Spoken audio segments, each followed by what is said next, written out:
Sir నమస్తే. నమస్తే VS గారు. ఎలా ఉన్నారు సార్? ఫైన్ ఫైన్ అండి.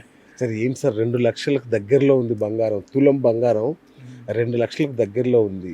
ఎట్లా సార్ ఇది? ఇంత లక్ష బుల్ రన్ ఏంటి నాకు అర్థం కావట్లేదు. బుల్‌దాన్ అంటే ఏంటంటే అండి లాస్ట్ 26 నెలల్లో మనకి 170%, 140% రిటర్న్ ఇచ్చింది గోల్డ్. అవును. సో ఒక రన్అప్ వచ్చింది. సో దాని తర్వాత కొంత కరెక్షన్ వచ్చింది. దాని తర్వాత కన్సాలిడేషన్ స్టేజ్‌లో ఉంది. అవును. సో ఇప్పుడు లాస్ట్ మనం 20 మంత్స్ చూస్తే మార్కెట్ 0 రిటర్న్స్. ఏమి ఇవ్వలేదు. అవును. సో సో డెఫినెట్‌గా మనకి ఫోకస్ అంతా గోల్డ్ వైపు షిఫ్ట్ అయింది. హ్మ్. ఓకే. సో గోల్డ్ అనేది ఏంటంటేనండి ఎప్పుడు కూడా ఎడ్జింగ్. అంటే మన విలువని ఎప్పుడైతే మనకు రూపాయి విలువ ఆర్ కరెన్సీ విలువ పడిపోతున్నప్పుడు ప్రతి దేశం కూడా దాన్ని ఎడ్జి చేసుకోవడానికి పెట్టుకునే ఒక instrument. Right. Right. Correct. So అవును. గోల్డ్ అనేది ఖచ్చితంగా రన్అప్ వస్తుంది. మనం డేటా చూసినా కూడా అంటే మనం లాస్ట్ 100 ఇయర్స్ డేటా తీసుకున్నా, లాస్ట్ 25 ఇయర్స్ డేటా తీసుకున్నా, లాస్ట్ 10 ఇయర్స్ డేటా తీసుకున్నా కూడా కన్సిస్టెంట్గా గోల్డ్ పెరుగుతూనే వచ్చింది.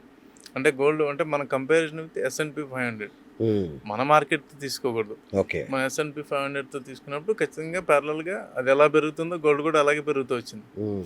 కాకపోతే కొంత టైం కరెక్షన్స్ వచ్చినాయి, లేకపోతే కొంత టైం హోల్డ్ అయింది ప్రైస్ తప్ప కంటిన్యూస్గా గోల్డ్ పెరుగుతూనే ఉంది. హ్మ్. సో ఇప్పుడు మనకి highest all time high rich అయినాక కొంత కరెక్షన్ వచ్చింది. Yes. ఇప్పుడు మళ్ళీ కన్సాలిడేషన్ ఫేజ్లో ఉంది. అవును.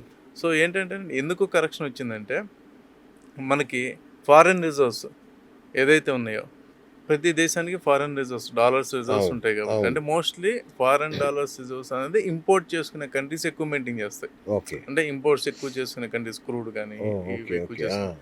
సో ఎప్పుడైతే మనకు క్రూడ్ ఆయిల్ పెరిగిందో అంటే $60-70 ఉన్న క్రూడ్ ఆయిల్ $110 రీచ్ అయినప్పుడు almost 50% rise in the price. అవును. అంతే కదండి. అవును. సో 50% ఎక్స్ట్రా వాళ్ళు పే చేయాలి. అవును. సో 50% ఎక్స్ట్రా డాలర్స్ వాళ్ళు పే చేయాలి. సో అలా పే చేయాల్సి వచ్చినప్పుడు వాళ్ళ దగ్గర ఉన్న ఆల్టర్నేట్ ఏంటి, డాలర్స్ రిజర్వ్స్ మెయింటైన్ చేసుకోవడానికి వాళ్ళ దగ్గర ఉన్న గోల్డ్ కొంత లిక్విడేట్ చేయటం. హ్మ్. సో అలా కొన్ని కంట్రీస్ రీసెంట్గా కొంత లిక్విడేట్ చేసింది. ఓకే. టర్కీ కొంత చేసింది, కొంత రష్యాలో కూడా కొంత జరిగింది. ఓకే. అంటే నాట్ మేజర్ పోర్షన్, అదేలేండి. కొంత మైనర్గా కొంత లిక్విడేట్ చేయాల్సి వచ్చింది. అప్పుడు ఇంటర్నేషనల్ మార్కెట్లో కొంత సెల్లింగ్ వచ్చింది. ఓహో. సో అది కొంత ప్రైస్ సర్జ్ అవ్వడానికి. ఓకే. సో మనం ఏంటంటేనండి ఈ గోల్డ్ అనేది ఇంటర్నేషనల్గా ఏం జరుగుతుందనేది అంటే గోల్డ్ బయింగ్ కంటిన్యూస్గా జరిగింది 3 సంవత్సరాలు. అవునండి. అవును. లాస్ట్ 3-4 నెలల నుండి ఎప్పుడైతే మనకి ఈ హార్మోజ్ ఇష్యూ వచ్చిందో, క్రూడ్ ఆయిల్ పెరిగిందో కొంత టెంపరరీ సెల్లింగ్ వచ్చింది. అవును. సో దానివల్ల కొంత ప్రైస్ కరెక్షన్ అయింది. ఓకే. ఓకే. రైట్. ఇంకొకటి ఇదే టైంలో చూస్తే ప్రపంచ బ్యాంకులు గానీ, లేదంటే చైనా, రష్యా లాంటి దేశాలు గానీ టన్నుల కొద్దీ బంగారాన్ని కొంటున్నాయి. మన ఇండియా కూడా కొనే ప్రయత్నం చేస్తుంది. ఎందుకు అంతగానం? అంటే బేసిక్గా ఏంటంటేనండి 1971 తర్వాత మనం చూసుకుంటే అప్పటి వరకు గోల్డ్కి అంటే ఏదైతే backed by dollar backed buy gold ఏదైతే ఉందో అది డిస్కనెక్ట్ అయింది. ఓకే. సో అయినప్పుడు అప్పుడు రిజర్వ్స్ అనేది ఏది స్టార్ట్ అయింది, డాలర్ అనే రిజర్వ్ స్టార్ట్ అయింది. అవును. సో రిజర్వ్ స్టార్ట్ అయినప్పుడు గోల్డ్ కొంత అంటే ఆ టైంలో డాలర్స్ కంట్రీస్ అన్ని కూడా డామినేట్ డాలర్స్ చేసే. రూపంలో వాళ్ళు రిజర్వ్స్ పెట్టుకోవడం మొదలు పెట్టారు. ఓకే. అయితే 2022 వార్ జరిగినప్పుడు ఏం చేసింది, యూఎస్ శాంక్షన్స్ వేసింది. హ్మ్. సో అప్పుడు ఏమైంది, వరల్డ్ మొత్తం ఒక థింక్ చేసింది, మన మనీ మొత్తం యూఎస్ దగ్గర ఉంటే ఆర్ యూఎస్ కరెన్సీ రూపంలో ఉంటే రేపొద్దున వాళ్ళు ఏదైనా శాంక్షన్ వేస్తే మన పరిస్థితి ఏంటి. అవును. సో ఇది 2022 రష్యా అప్పుడు శాంక్షన్ వేస్తే అప్పుడు రష్యా మీద వరల్డ్ మొత్తం థింక్ చేయడం మొదలుపెట్టింది. హ్మ్. సో అప్పుడు ఏమవుతుంది, గ్లోబల్గా ఏదైతే వాళ్ళ డీడాలరైజేషన్ అంటే కొంత మన దగ్గర కంట్రోల్ ఉండాలి, మన మనీ వాళ్ళ దగ్గర కంట్రోల్ ఉండకూడదు అనేది ఓకే. ఏదైతే వచ్చిందో అవును. కంట్రీస్ కంటిన్యూస్గా బై చేయడం మొదలుపెట్టినాయి. Gold. Nothing but central banks అవును. బై చేయడం మొదలుపెట్టినాయి. కొంత డాలర్స్ని లిక్విడేట్ చేయటం, హ్మ్. కొంత మనం చూసే జాపనీస్ వాళ్ళు కూడా కొంత బాండ్స్ అమ్మారు, చైనా అవును. వాళ్ళు కొంత యుఎస్ బాండ్స్ అమ్మారు. యుఎస్ అలా అక్కడ బాండ్ మార్కెట్ పెద్దదండి. అదేలేండి. సో అక్కడ అమ్మటం ఇదంతా ప్రెషర్ కనపడింది మనకి. హ్మ్. ప్యారలల్గా బ్యాంక్స్ బై చేయటం. జనరల్గా మనం ఏమనుకుంటాం, మన కన్జంప్షన్ అనేది మనం చూస్తాం. అంతే కదా. అవును. జనరల్గా మనకి ఇండియాలో ట్రెడిషన్ కాబట్టి అవును. ఆడ పిల్లోడు పుట్టిన దగ్గర నుండి ఆడికి ఉంగరము, అవును. ఒక చైను, అలాగే ఏ చిన్న ఫంక్షన్ జరిగినా కూడా మనకు బంగారం అనేది ట్రెడిషన్ కాబట్టి అంటే అవును. భారత్కి బంగారానికి అనుబంధ అంత సంబంధం మామూలు కాబట్టి అనుబంధం కాదు. మనం జనరల్గా బంగారం కొనడం అనేది కామన్గా జరుగుతుంటుంది. అది అవును. అకేషన్ బేస్, ఫెస్టివల్ బేస్, ఇంకోటి. బట్ సెంట్రల్ బ్యాంక్స్ అనేది బై చేయడం అనేది వాళ్ళు రిజర్వ్స్ కోసం అంటే వాళ్ళు వాల్యూని కాపాడుకోవడం కోసం. ఓకే. అంటే బంగారం అంటే ఏంటంటే మన రూపాయి వాల్యూని కాపాడుకుంటాం. ఏ కంట్రీకైనా సరే, అవును. అది ఏ కరెన్సీ అయినా సరే డిప్రిషియేట్ అవుతున్నప్పుడు ఆ హ్మ్. కరెన్సీకి ఒక ఎడ్జింగ్ అనేది బంగారం. ఓకే. సో బంగారానికి ప్రాంతీయత లేదు. ఓకే. బంగారానికి కరెన్సీతో సంబంధం లేదు. హ్మ్. బంగారానికి దేశాలతో సంబంధం లేదు. అవును. సో ఆఫ్ బంగారం కోర్స్. అనేది కామన్‌గా ఉండేటువంటి ఒక ఎడ్జింగ్ ప్రోడక్ట్. అవును. అంటే ఇది ఇప్పుడే ఉందా? 5000 సంవత్సరాల నుండి మనం చాలా తీసుకున్నప్పుడు అవును. పర్షియన్స్ తీసుకున్నా, రోమన్స్ తీసుకున్నా, బ్రిటిషర్స్ తీసుకున్నా, మన ఎవరైనా ఇండియన్ బంగారం. కల్చర్‌లో అవును. కంటెక్స్ట్‌లో ఉన్నటువంటి రాజులు తీసుకున్న ప్రతి ఒక్కళ్ళ దగ్గర బంగారం అనేది అవును. బంగారాన్ని రిజర్వ్ కింద పెట్టుకుని ఉన్నదే. రైట్. సో మనకు కొత్తేం కాదు. ఇప్పుడు సెంట్రల్ బ్యాంక్ స్టార్ట్ అయినాయి కొత్తగా. ఓకే. రైట్. అంటే ఇప్పుడు ఆ డీడాలరైజేషన్ అనేది ఒక ట్రెండ్. హ్మ్. చాలా రోజులుగా నడుస్తుంది ఇది.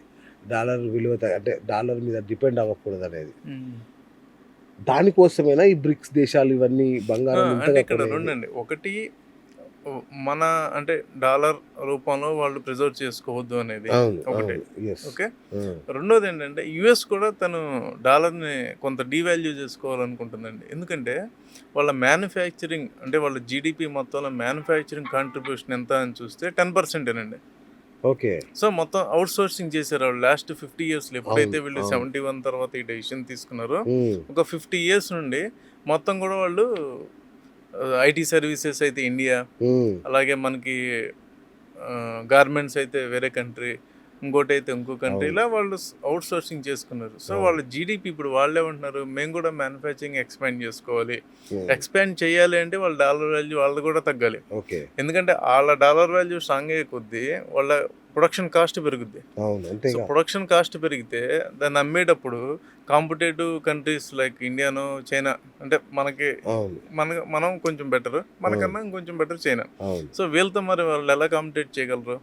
సో యుఎస్ కూడా తన కొంత మ్యానుఫ్యాక్చరింగ్ పెంచుకోవాలని చూస్తుంది కాబట్టి డాలర్ వాల్యూ వాళ్ళు కూడా కొంచెం స్లో డౌన్ చేయాలనేది వాళ్ళ ఆలోచన కూడా ఉంది. Okay. At the same time countries కూడా ఈ డిపెండెన్సీ వద్దు మనకి హ్మ్. యెస్. అనేది కూడా వాళ్ళు కూడా థింక్ చేస్తున్నారు. రైట్. ఇప్పుడు అంటే ఏదైతే ఈ జియో పొలిటికల్ క్రైసిస్ ఏదైతే ఉందో అది గానీ, మిడిల్ ఈస్ట్ గానీ, ఇవన్నీ క్రైసిస్ కానీ వీటికిను మన హైదరాబాద్‌లో గోల్డ్ రేట్ పెరగడానికి ఏంటి డైరెక్ట్ అసలు ఏ కనెక్షన్? సంబంధం లేదండి. అది నాకు అర్థం ఏ కాలా. అంటే సంబంధం లేదు. సామాన్యుడికి కూడా మీకు లేదు, లేదు. ఏ అర్థమయ్యేలాగా. సంబంధం, అది బులియన్ రేట్ వేరు. ఆ!